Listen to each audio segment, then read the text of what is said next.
What's up, guys? We're back here with another project truck we haven't showed you yet. It's a 96 Kenworth W900.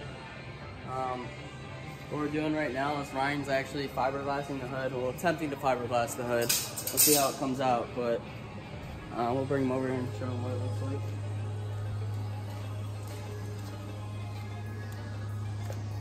like. It ain't pretty, but it'll do.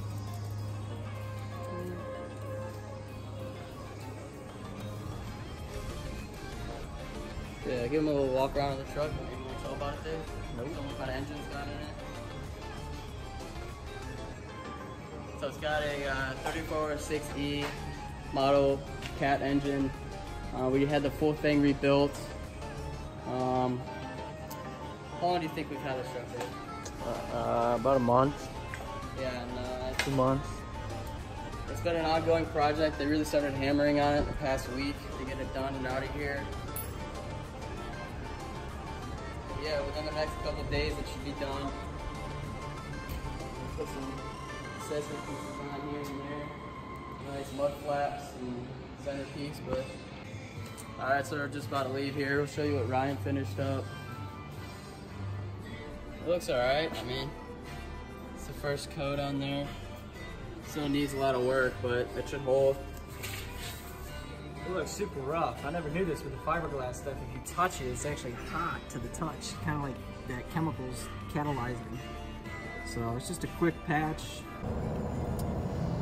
Alright guys, Ryan and I are headed our way out to work on the W9. We just got a bumper in. It's a temporary bumper. It's not going to be the one we're going to keep on there. But the one that's on there right now is all bent and broke. So we need to replace it before we put it on the road. So yeah, stay tuned for that. Alright guys, we made it out to the truck. A little late, no sun, but that's alright. We got Dave's truck, the F350 with the big LED light bar in the front. The headlights don't do much, but that light bar surely lights this up. So you can kind of see this W9 bumper is beat up. This thing is just completely bent up down here. Down here it's got some random hole in it. It looks like it was cut with a torch, or maybe when they towed this truck, people that we bought it from missed the tow hook. And then over here too, you can see it's bent up on the ends. So we can't run this truck like this. This is just ridiculous. So we're gonna go ahead and put that temporary bumper on.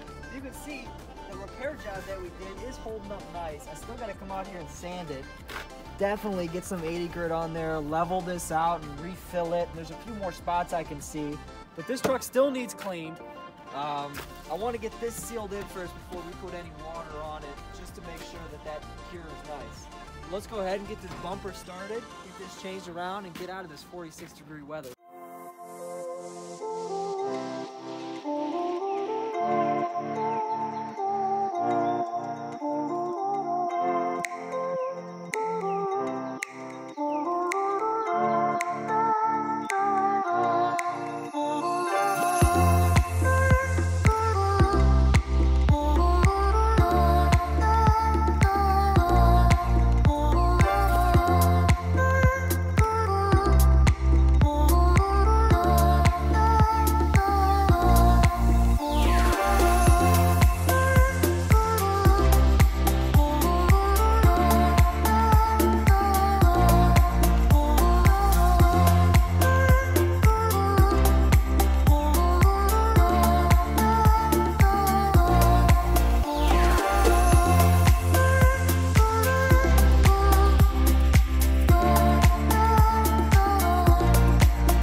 wrenches, and a crescent wrench wasn't working for the backside, for the nut on the backside. But we got this bumper pretty much off. We just had to take the bolts out and then take the bumper off.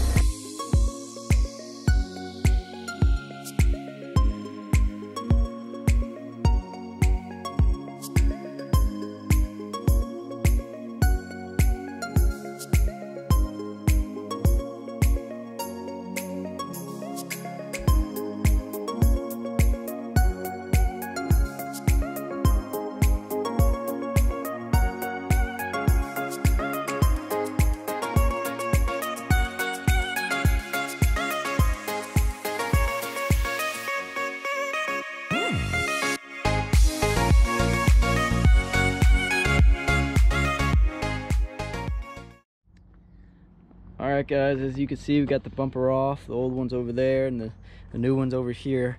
But we had a problem. This one's actually the wrong style, not meant to go on a W9, so we can't put this on because it doesn't fit up. So what we're gonna end up having to do is put the old one back on, even though it's beat up.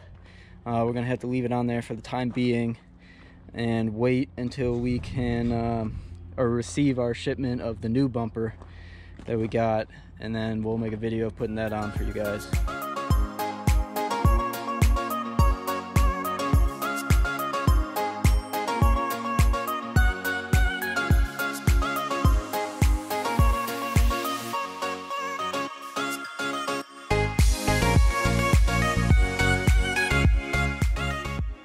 Picked up our new bumper, finally came in.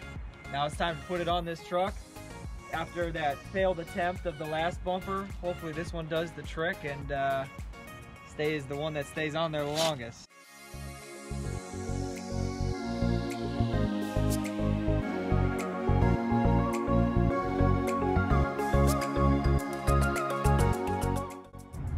So we decided to go with just the blind mount, 20-inch drop, box end. We run this bumper on one of our Peterbilts. Really good bumper, solid mount. This one doesn't even have a blemish or anything on it. It actually looks perfect.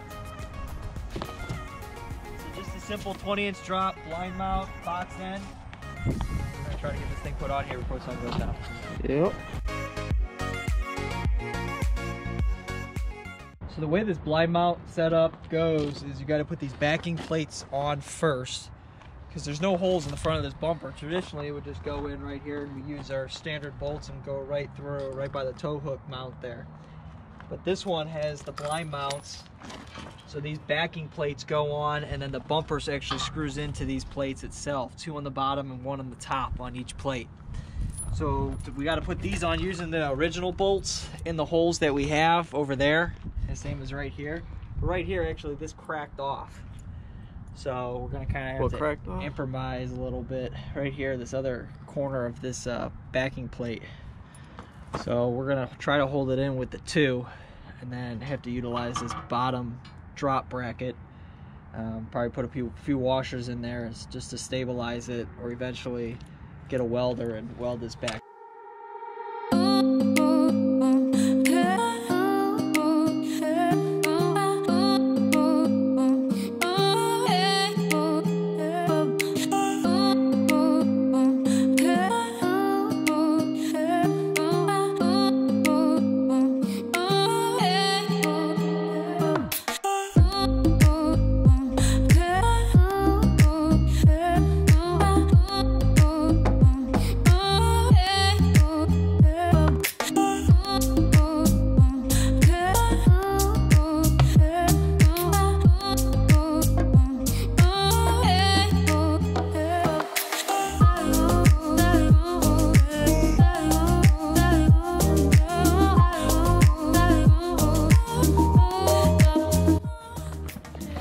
So it is now 9 o'clock. Dave and I are both out here. Had to go to Home Depot, get some new bolts.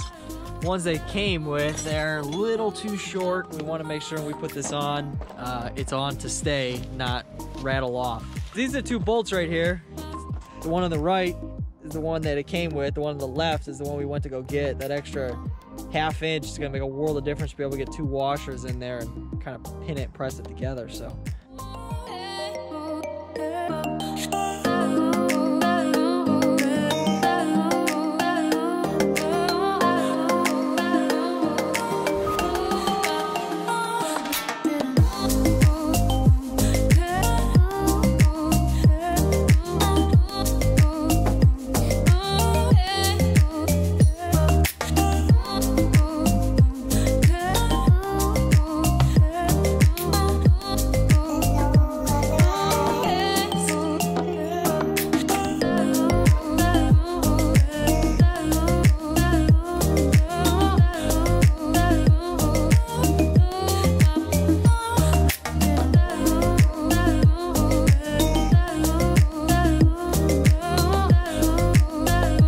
We got the bumper on, finally tightened everything down after we ran to the store to get those longer bolts and nuts for the bumper. Looks pretty dang good if you ask me. Definitely the way to go is this blind mount. Just a clean look. It's kind of a pain, but everything went well. After 2 days of back and forth to put this bumper on, it's definitely worth the wait. So move on to the next thing now that the bumper's done.